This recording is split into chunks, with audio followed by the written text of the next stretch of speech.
The moment a sealed parliamentary motion quietly slipped through the corridors of Westminster, nobody imagined it would ignite one of the most explosive royal controversies in recent memory. At first, it looked harmless, routine, administrative, just another piece of government business moving silently through ancient stone walls. But then whispers started spreading. Not ordinary whispers. The kind that make seasoned palace aides stop mid-conversation. The kind that make constitutional advisors reach for secure phones. Because suddenly, one name was being mentioned behind closed doors more than any other. Meghan, and according to the rumors erupting from both Westminster and Buckingham Palace, the unthinkable question had entered the room. Was an effort underway to separate Meghan from the official story of the monarchy itself? What made the situation so unsettling was not a dramatic speech, not a public attack, not even a headline. It was the silence, the careful silence, the silence that often appears when powerful institutions are making decisions they do not want the public to see until it is too late to stop them. Sources claimed that what began as a review of so-called royal archival integrity quickly evolved into something much larger. On the surface, those words sounded harmless, technical, boring even. But inside royal circles, administrative language can be far more dangerous than open hostility. Because outrage is temporary. Procedure can become permanent. For years, Meghan's place within the royal family had been the subject of endless debate. Supporters defended her, critics attacked her. Newspapers turned every appearance, every interview, every statement into a battlefield. But this felt different. This was no longer about public opinion. This was about records, history, legacy, permanence. Suddenly, insiders were allegedly discussing official documents, archived references, ceremonial listings, and historical classifications. Every mention of Meghan was reportedly being viewed through a completely different lens, not as a celebrity, not even as a former working royal, but as a question that the institution itself needed answered. That is where the fear reportedly began. Because once somebody becomes an archival question instead of a family member, everything changes. Palace insiders allegedly described frantic communication between advisors and officials as news of the parliamentary vote spread. Historians were quietly consulted. Constitutional experts were pulled into conversations. Senior staff reportedly found themselves facing a brutal dilemma. What exactly belongs to the permanent memory of the crown? And who gets to decide? The monarchy? Parliament? The public? Nobody seemed entirely certain. Yet while experts debated legal boundaries, rumors continued racing through royal corridors at astonishing speed. Then came the leaks. Small fragments at first. A phrase here, a suggestion there. Talk of document reviews. Speculation about classifications. Claims that certain references could be reconsidered. None of it officially confirmed. Yet collectively, the rumors painted a chilling picture, a possible effort to reduce Meghan's official footprint within royal records. Whether true or exaggerated, the whispers alone were enough to trigger panic among royal watchers across Britain and beyond. And then attention reportedly shifted toward Harry. According to insiders, Harry was caught completely off guard by the speed of the situation. What had once appeared to be a family conflict suddenly seemed to be evolving into something institutional, something larger than personal disagreements, larger than interviews, larger than memoirs, larger than damaged relationships. If the discussion was truly moving into the territory of records, recognition, and historical preservation, then the stakes had changed dramatically. Meanwhile, behind palace walls, another rumor began circulating. Certain documents were allegedly being moved. Certain files were reportedly being reviewed under extraordinary confidentiality. Palace archivists, according to speculation, had been reassessing modern royal records long before the public heard a single whisper about parliamentary involvement. Whether those reports were accurate or not almost became secondary to the atmosphere they created, because suddenly every delay, every update, every administrative adjustment started looking suspicious. What happened next was where the story allegedly transformed from a bureaucratic review into a full-scale battle over royal legacy. The deeper investigators looked into the rumors, the more one frightening possibility seemed to emerge. This was no longer simply about Meghan. It was about control. Control over memory. Control over history. Control over who gets remembered and how they are remembered decades from now. Palace insiders reportedly described growing concern that the Sussex saga had evolved into something that could influence the monarchy long after today's headlines disappeared. For figures like William and Princess Anne, according to whispers circulating through royal circles, the real issue was not yesterday's arguments, but tomorrow's inheritance. George, Charlotte, and Louis would one one day inherit a monarchy shaped by decisions being made right now. That reality reportedly pushed discussions into far more serious territory than anyone expected. As the rumors intensified, media outlets on both sides of the Atlantic exploded into open warfare. Meghan supporters argued that she was being unfairly targeted by an institution unwilling to forgive independence and public criticism. Critics argued the exact opposite, claiming the monarchy was finally protecting itself after years of interviews, documentaries, accusations, and family disputes. Every new report widened the divide. Every old controversy returned to the spotlight. Interviews that had faded from public attention suddenly resurfaced. Memoir excerpts reappeared. Past royal tensions were replayed across television screens and social media feeds as if the entire Sussex chapter was being placed back on trial. Yet according to Palace Whispers, the most influential voices inside the institution were not reacting emotionally. That was what made the situation feel so chilling. Anger can be understood, revenge can be identified, but procedure is different. Procedure hides behind rules, committees, reviews, classifications, and administrative language. Insiders allegedly claimed that Princess Anne had emerged as one of the strongest advocates for what some called institutional preservation. To her supporters, this was not about personal feelings. It was about defending continuity, protecting the monarchy from future instability, ensuring that future generations inherited a stronger institution than the one currently battling public controversy. William reportedly shared similar concerns, not as a brother, according to these claims, but as a future king. Every unresolved conflict surrounding Harry and Meghan risked becoming a burden carried forward into the next reign. Palace loyalists allegedly viewed the situation through a brutally simple lens. If today's disputes remained unresolved, tomorrow's monarchy could find itself trapped in an endless cycle of family warfare, media speculation, and constitutional tension. That fear reportedly drove discussions about creating stronger boundaries between the institution and the Sussex chapter. Then, public attention reportedly shifted toward official royal websites and archives. Observers began comparing pages, screenshots, records, and photographs, searching for signs that changes were occurring behind the scenes. Some claimed references had moved. Others insisted certain materials appeared different than before. Whether these observations reflected routine updates or something more deliberate quickly became the subject of intense speculation. The result was explosive. Millions became convinced they were witnessing something unprecedented unfold in real time. Not a dramatic removal, but something colder, something quieter, a gradual reshaping of public memory. For Harry, according to insiders, the pressure became overwhelming. Every previous decision appeared to return with new consequences. Actions once presented as liberation were now being interpreted by critics as evidence that the relationship between the Sussexes and the institution had reached a point of no return.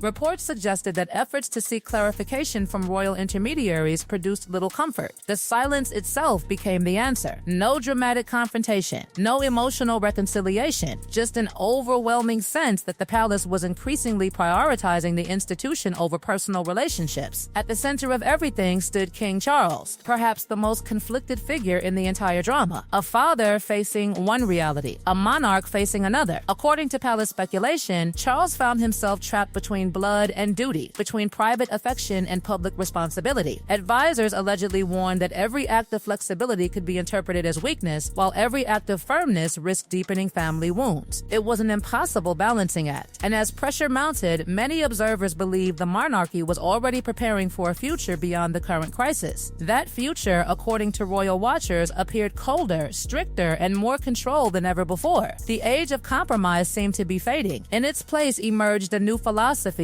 centered on discipline, preservation, and the protection of institutional legacy. Whether Meghan would ultimately be remembered as a transformative royal figure, a controversial outsider, or something in between remained uncertain. But one thing was becoming increasingly clear. The real battle was never about headlines, it was never about popularity, it was never even about public opinion. The real battle was about history itself, because inside the House of Windsor, power is measured not only by titles and crowns, but by who controls the story that future generations are taught to remember. And as palace lights dimmed across London, one haunting question still lingered in the shadows. Not whether Meghan's chapter would survive, but who would ultimately decide how that chapter was written forever.